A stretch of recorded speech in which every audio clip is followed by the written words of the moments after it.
We're going to the beach, beach, beach. We're going to the beach, beach, beach. We're coming to the bridge, bridge, bridge. We're coming to the bridge, bridge, bridge. We're on the bridge, bridge, bridge, bridge, bridge. We're on the bridge, bridge, bridge, bridge, bridge. We're going up the bridge, bridge, bridge. We're on the top of the bridge, bridge, bridge. We're going down the bridge, bridge, bridge. We're off the bridge, bridge, bridge, bridge, bridge. We're off the bridge, bridge, bridge, bridge, bridge. When we're heading to the beach, we have to cross the Bay Bridge. And we always sing a song. We were singing the whole time we were on the bridge. That was just a tradition, I guess. I'm Helen Stout, Aunt Helen to most. Just the women brought their kids, and we camped at Assateague Island every summer. We never missed a summer.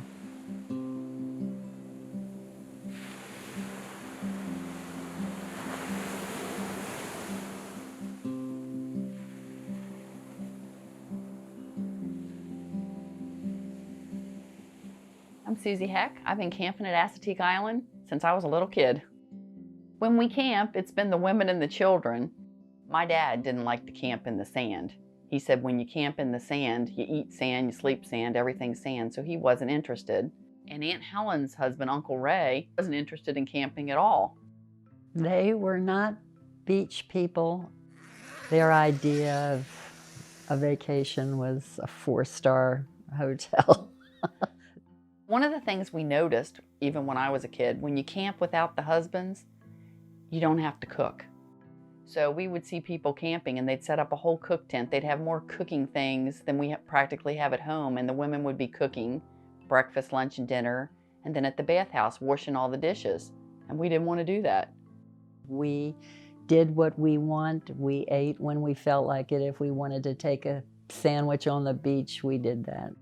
One of the goals that my mom had, Sandy, was to see if we could go the whole week without washing any dishes, just to see if we could do it for that 1 week, and it was wonderful.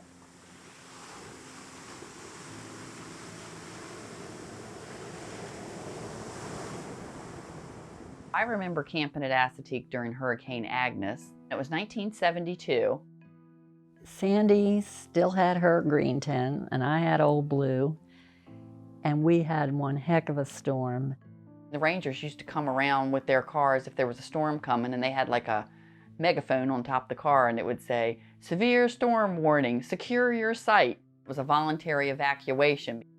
But sometimes the storm missed us. So we didn't want to pack up and leave because we had already rented our site, and we were paying $1.50 a night. We were really washed out. We had to get in the cars.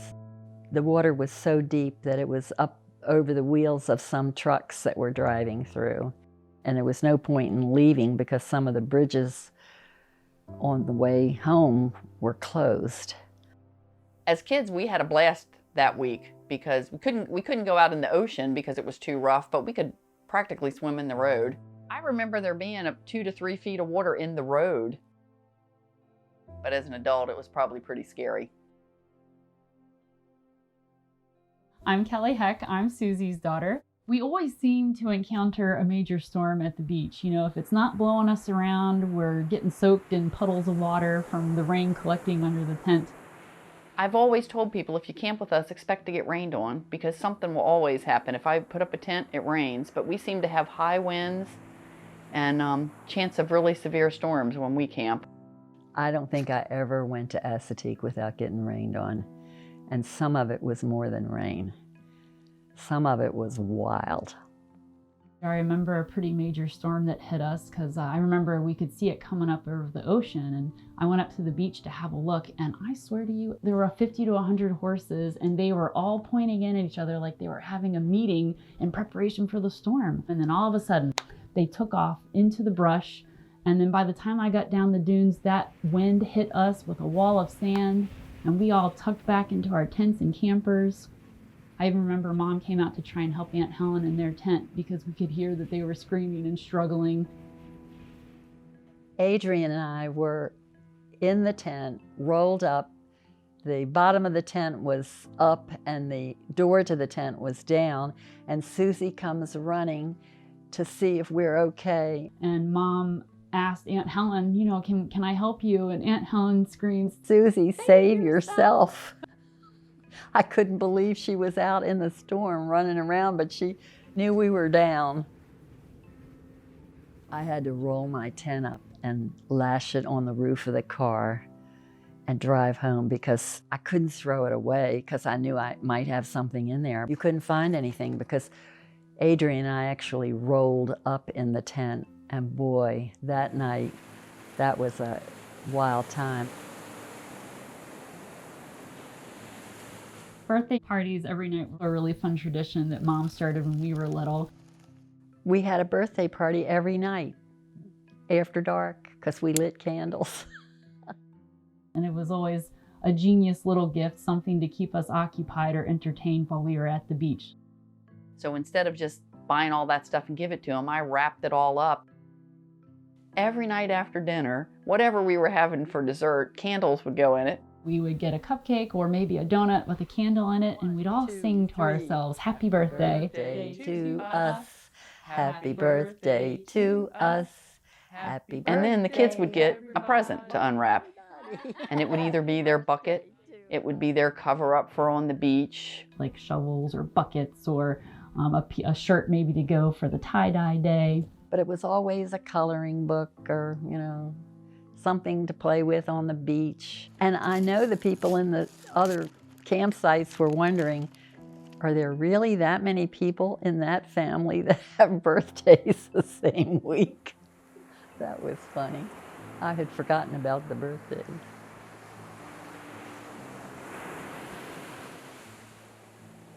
There were lots of different activities that go on at the beach, and one of our favorites was Tuesday night tie-dye.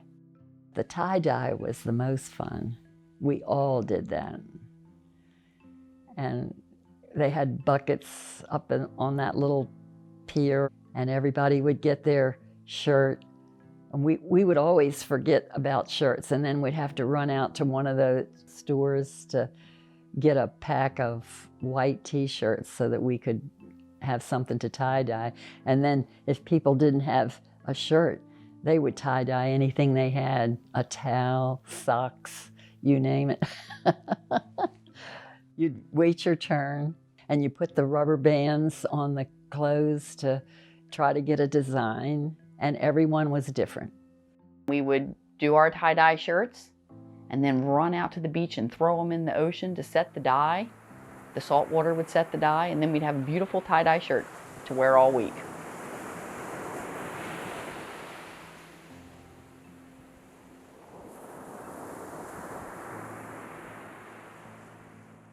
The Assateague ponies are full of mischief, and they wait for you to come. We were so excited the first time we saw a horse.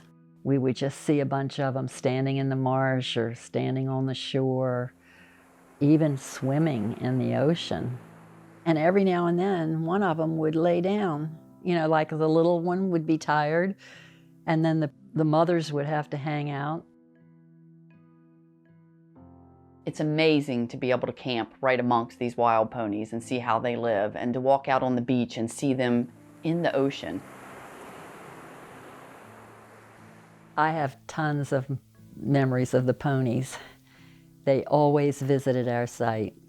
I can remember them getting spooked and running through the campsites, and tent stakes and ropes would be flying in all directions. You have to be super careful with the ponies, and especially at night. The rules have changed over the years, and the ponies have gotten smarter.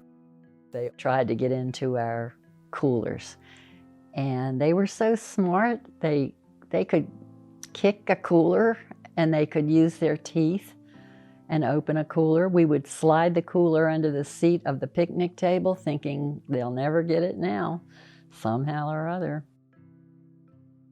The ponies were coming, so I grabbed cereal, cookies, all kinds of stuff, and threw it in the trunk and slammed the trunk. What was that car? I think it was a '68 Plymouth, blue with a dark top. It was brand new.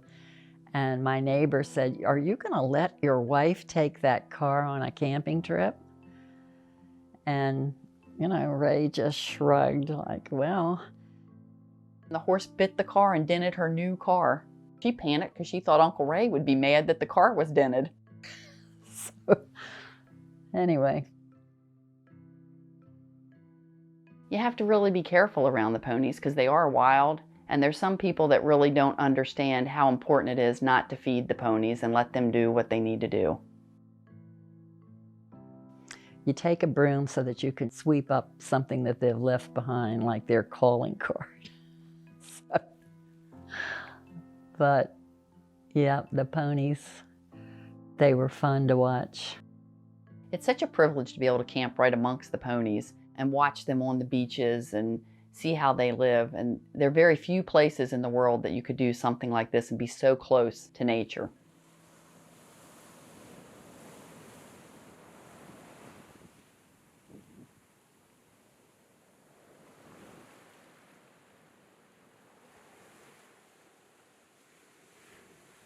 So when you're camping at Assateague, you pretty much have to be in your tent after dark because of the mosquitoes. But if you're brave enough to venture out, there's all kinds of things going on. It was fun to go up on the beach and take a flashlight. Everybody had to have a flashlight at Assateague at night, and you could see those ghost crabs creeping along in the sand. The ghost crabs are all over the beach. They're digging holes and running around and probably getting something to eat. So if you can go out with flashlights and hunt ghost crabs at night just to see where they are, it's lots of fun.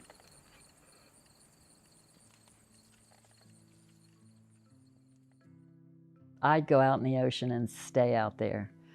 And I can remember going up there when I had had knee surgery, and Susie came down to the beach and took my crutches, and I floated out with a wave. And I'd stay out in the water because I was free. I could walk. I didn't have to have crutches or anything. I was free. And then when I'd want to come out, she would run down to the edge of the water, and I'd beach myself like a whale and get up on the crutches and go on back.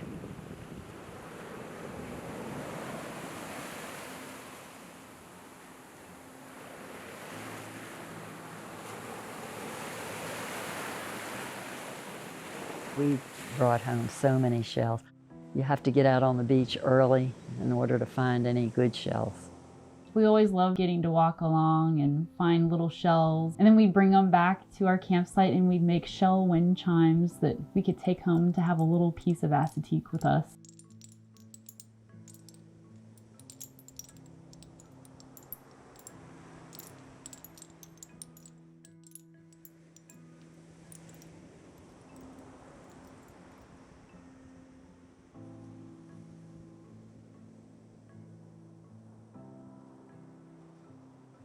So we've got 3 generations now of campers at the beach. We've got my mom, Sandy, Aunt Helen, myself, and Valerie and Kelly, my girls. I can't express how grateful I am for all the memories we have over the years of camping. I would love to be able to share this experience with my granddaughters, which would be the 4th generation camping at Assateague.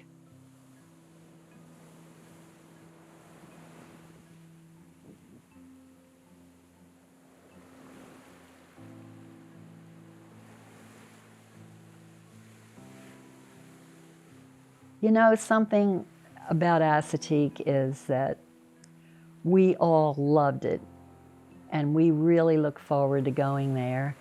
And we still talk about Assateague. We still talk about the good times and the scary times. But camping at Assateague is an experience like none other. Everybody should try it. Camping at Assateague is a wonderful adventure for any family. Just unplug, spend time with the people you love, making wonderful memories that'll last a lifetime.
I'm a photographer and videographer in the Central Maryland area, and this is a personal project I've been wanting to do for a long time.